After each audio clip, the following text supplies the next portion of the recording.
Annyeong! Pag hiking talagang kailangan maaga pa lang gising na, and today nagpresenta ako magdala ng egg and banana for breakfast. After almost 2 hours of travel, na-reach namin ang location for today's hiking at dun nga kami mag-uumpisa mag-aakyat ng hagdan. Too much hiking? Too much cardio? Hoy, Gabriel! Ay! Uy, ang dami nasa likod ko. Mas gusto kong umakyat dito. Mas mahirap palang umakyat ng hagdan kesa sa normal na hiking trail lang. Pero habang tumataas, gumaganda ang tanawin, kaya super worth it ang lahat ng pagod.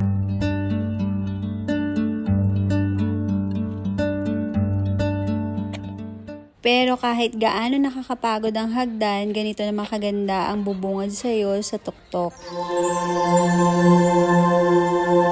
And finally, patag na ulit ang daan at hindi naramdam ang cardio effect ng mga stairs. May bonus pa na sunrise na sumalubong sa amin on the top.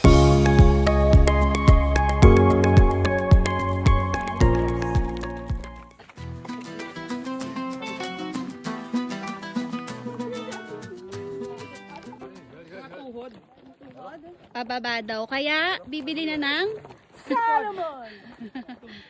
tungkod at Solomon. Breakfast na.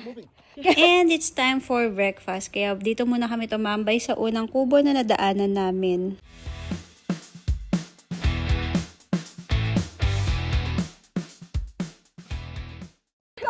Ano, Gab? Magkano yung water mo? Pero ano?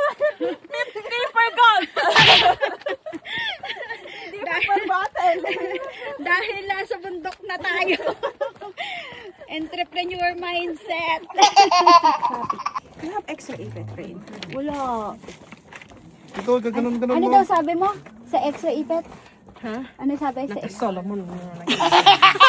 The road may seems endless, pero that's the beauty of hiking. Once you start, you understand it was never about reaching the end. It's about becoming the person who keeps going. So, ano, saan dadaan After hiking, bumaba naman kami dito at tumambay for a while.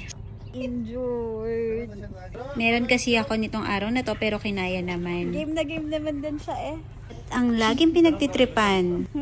Paano, El? Ed? Alam ko na, bakit ganun? Lunching, sarap ng amoy. At yun muna for today. Thank you for watching. Bye!